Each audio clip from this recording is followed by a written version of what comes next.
Good morning, everyone.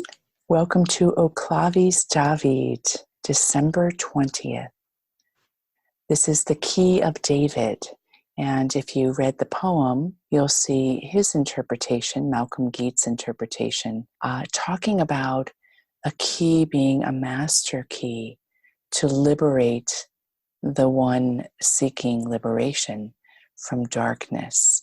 And that the one sitting in darkness finds over and over again that the key they have just doesn't work. So they throw it away to discover and be opened by the master key.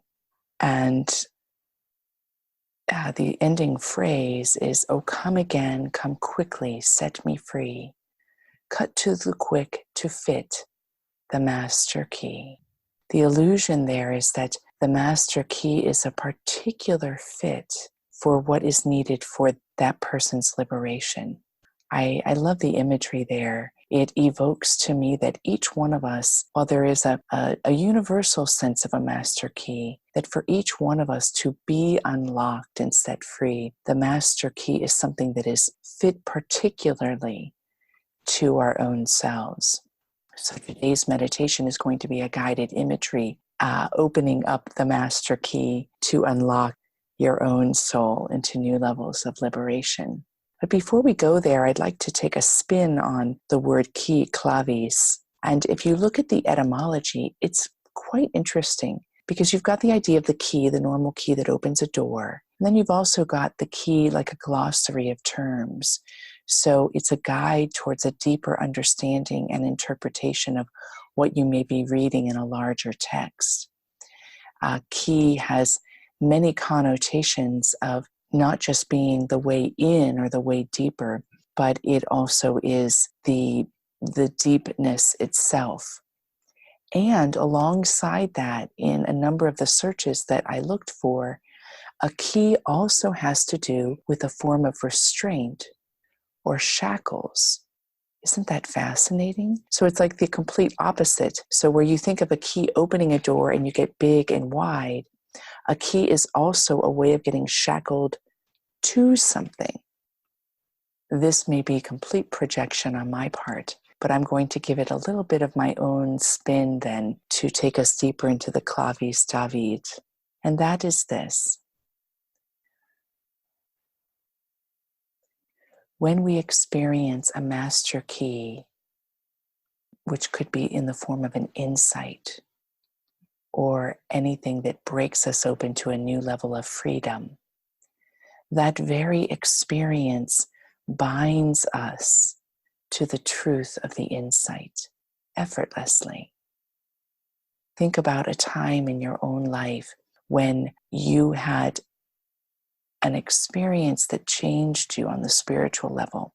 The very veracity of the experience bound you to what seemed to be the truth that came forward as to the either why of the experience or the level of freedom that it led you into. And being bound by that truth, there is a way that we cannot go back to a former way of knowing, because the knowing unlocks something within us that sets us on the trajectory of its truth.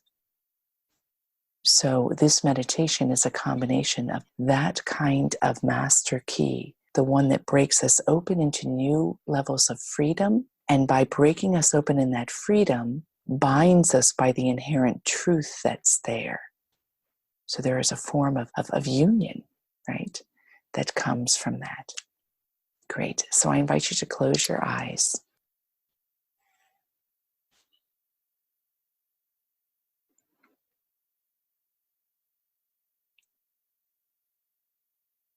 Feel yourself sitting upon your chair or cushion.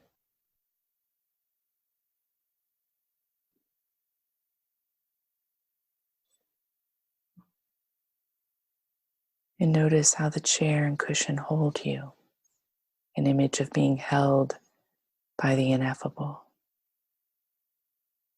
Notice how the room protects you, an image for how you are protected by your Creator.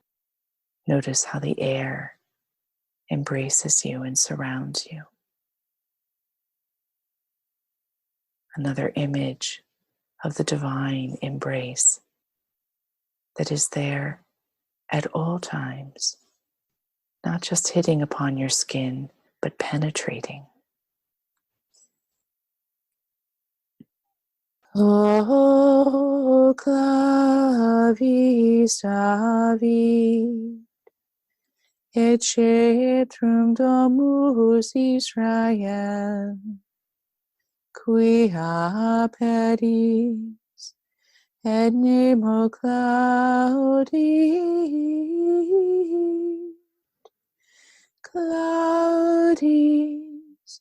et nemo aperit. Veni et educvictum de domo caceris,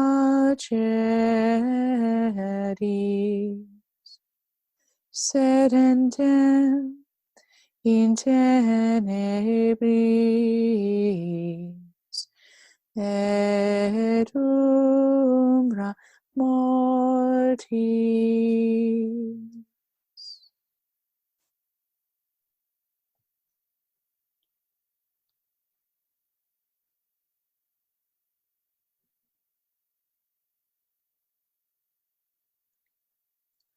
And as you sit in the solitariness of this moment, feel, sense, or imagine that you are surrounded by angels, saints, gurus, ancestors, shamans, that your room is filled with supporters from other realms.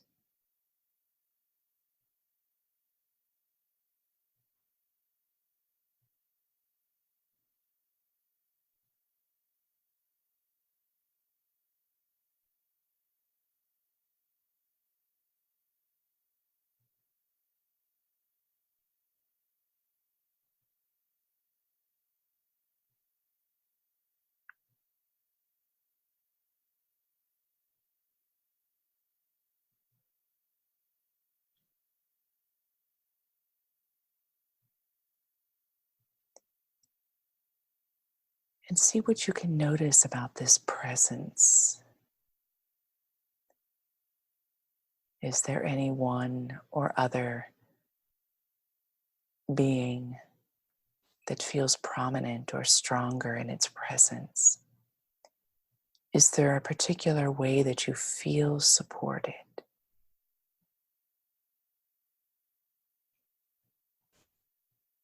That focus can reveal where you're longing for support. So see if you can identify.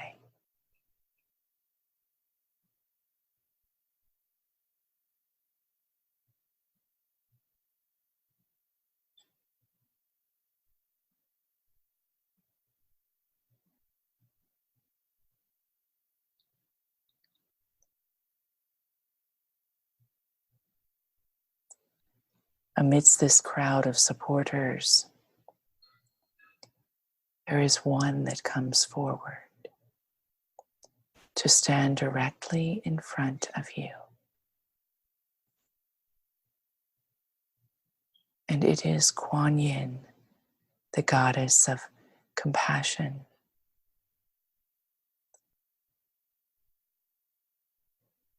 If you will, sense or imagine her or her presence peering into your eyes, deep into your soul.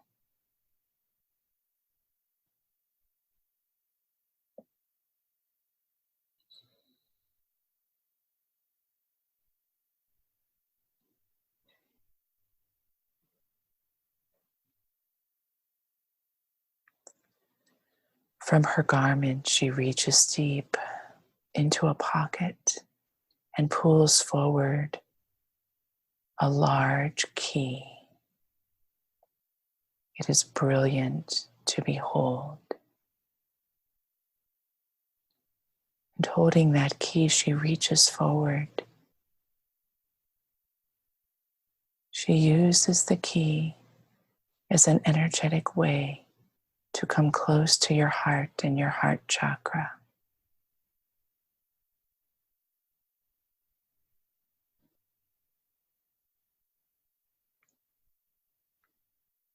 And she opens your heart in ways that you would long for your heart to be opened but cannot do yourself.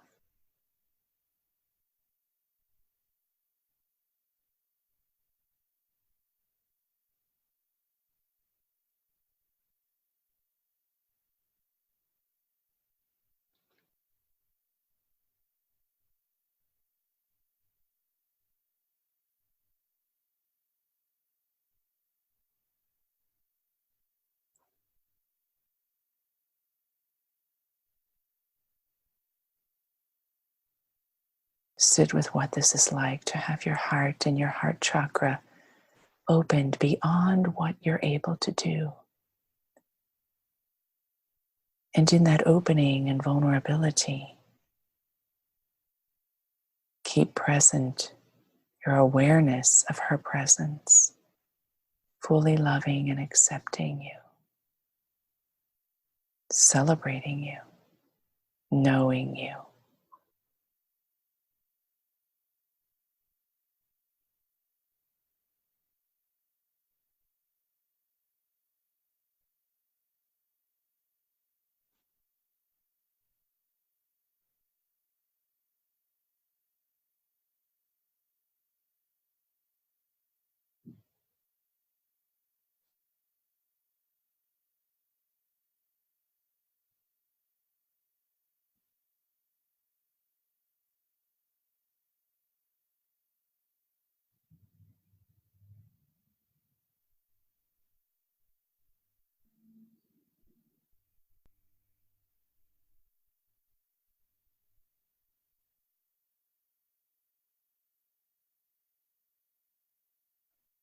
In this experience alone comes the insight. Let yourself be bound by whatever small movement or large movement happened in this short devotional.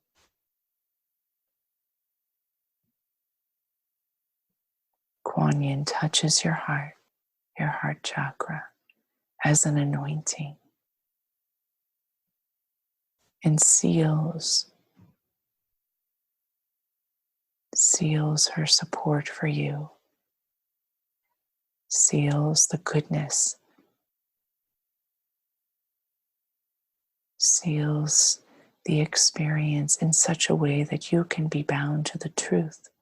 The true freedom comes only from having our hearts broken open wide.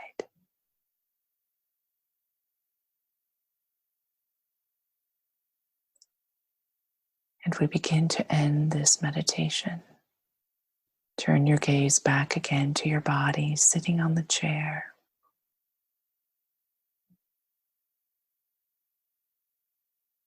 Feel yourself truly here in your room.